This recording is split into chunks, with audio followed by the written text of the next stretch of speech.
ऐसा कहाँ होता है कि कोई ऐसा सामने आए जो कहे कि मेरी तो निष्ठा सच के ही प्रति है और मैंने अपने आप को ऐसा पीछे छोड़ा है कि अब मैं पूरा का पूरा खाली हूं।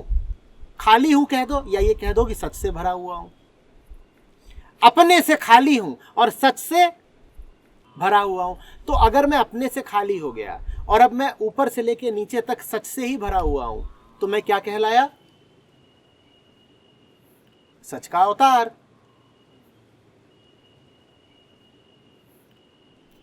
जो अपने से खाली हो गया और ऊपर से लेके नीचे तक सच से भर गया उसे सच का अवतार कह दिया है। और कौन सी बात?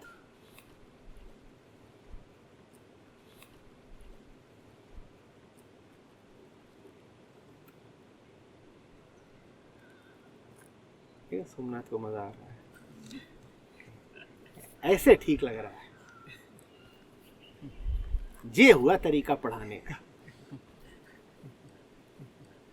बहुत सारी मिथ्या भरी है अवतार हम लोग नहीं, कुछ नहीं। अवतार माने क्या भाई? सत्य एब्स्ट्रैक्ट होता है। एब्स्ट्रैक्ट समझते हो? कहाँ है? कहाँ है एब्स्ट्रैक्ट माने? कहाँ है? कहाँ है? कहाँ? आकाश जैसा कहाँ पकड़े? कैसे देख?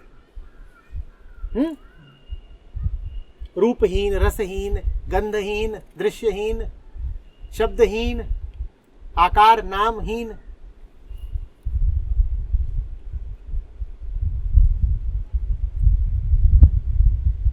तो उसकी बात करना न सिर्फ असंभव है, दुस्साहस है, बल्कि बेवकूफी भरा भी है। तुम जिसकी बात कर रहे हो वो वास्तव में है ही नहीं। तो इसीलिए सच से ज्यादा कीमती होता है वो जो हाड़ मास का है लेकिन सच का प्रतिनिधि है।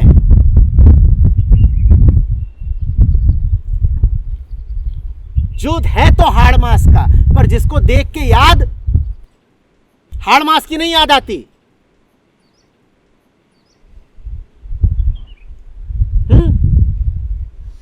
बहुत हैं ऐसे जो घूम रहे हैं और घूम रही हैं।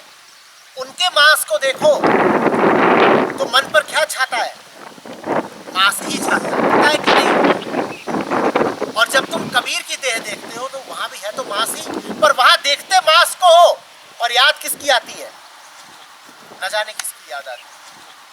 कोई ऐसा जो मांस के आगे है, बहुत बहुत आगे, उसकी याद आ जाती है। फिर उसको अवतार कहते हैं। ऐसा जिसको देख करके किसी और देश की, किसी और लोक की, किसी और सच्चाई की याद आ जाए, उसको क्या कहते हैं? अवतार। आ रही बात समझ में? और मैं तुमसे कह रहा हूं कि सच से ज्यादा बड़ा होता है सच का अवतार, क्योंकि सच तुम्हारे लिए क्या नहीं है? सही शब्द बताओ, आज चर्चा करिए उसकी।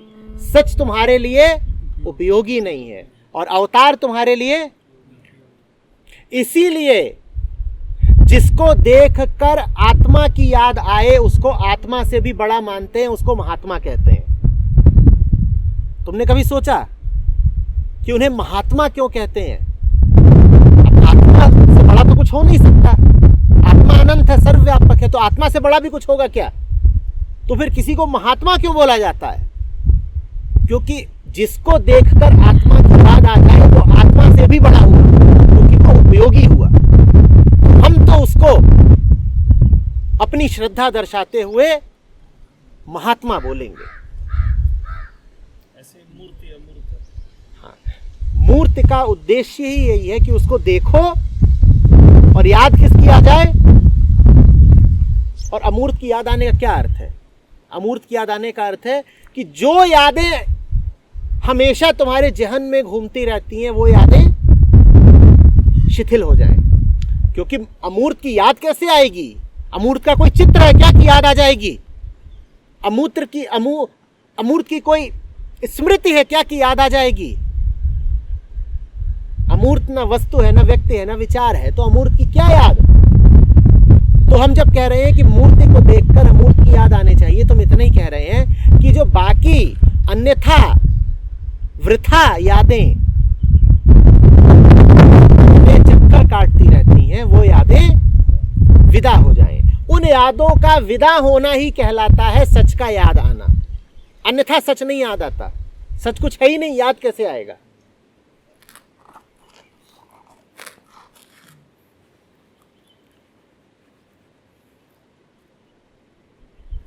सच गुड़िया है, गुड्डा है, कौन है? हाँ, बगल की गली की मुनिया है कि याद आ जाएगा? सच कौन है? वो देखो, वो भी कह रहा कोई नहीं है।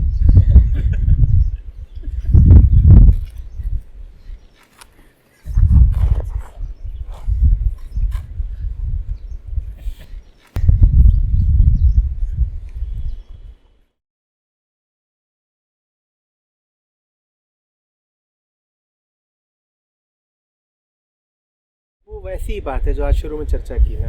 अब अगर ये तुमसे लिखा जाता कि पिता से चर्चा के बाद नचिकेता ने जीवन को और समग्र और पैनी दृष्टि से देखना शुरू कर दिया, नचिकेता ने समझना शुरू कर दिया कि जीवन में सब कुछ क्षणभंगुर नाशवान क्यों है, तो ये बात तुम्हें मोहित नहीं करती ना।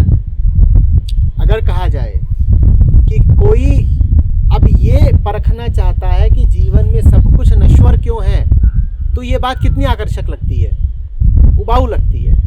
पर अगर इसी बात को तुमसे ऐसे कहा जाए कि कोई अब गया है यम से मिलने, तो ये बात कैसी लगती है?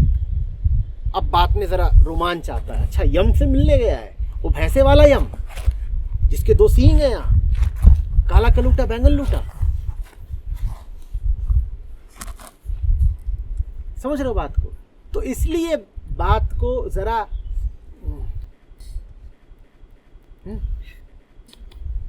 ऐसे दिया जाता है। नचिकेता ने मृत्यु का सामना किया, इसका इतना ही अर्थ है कि ये जो मृत्यु लोक है, इसमें जो चलता रहता है, नचिकेता की आंखें उसके प्रति खुल गईं। और कहां मृत्यु का सामना करोगे? कहां है मृत्यु? यम माने मृत्यु। मृत्यु का सामना किया नचिकेता ने, माने किसका सामना किया? कहां मर रहे हैं लोग, कहां हैं घटनाएं जो विलुप्त होती हैं? तो नचिकेता ने मौत का सामना किया। इसका क्या अर्थ है? नचिकेता ने आंख खोल करके देख लिया कि संसार में सब कुछ मृत्यु प्राय है। ये वो जगह है जहां कुछ भी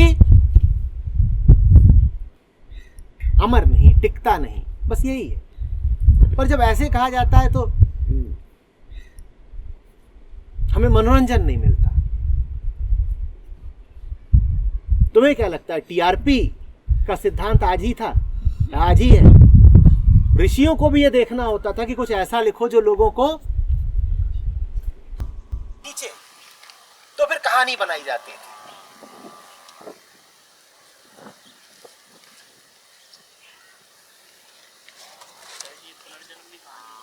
तो और क्या,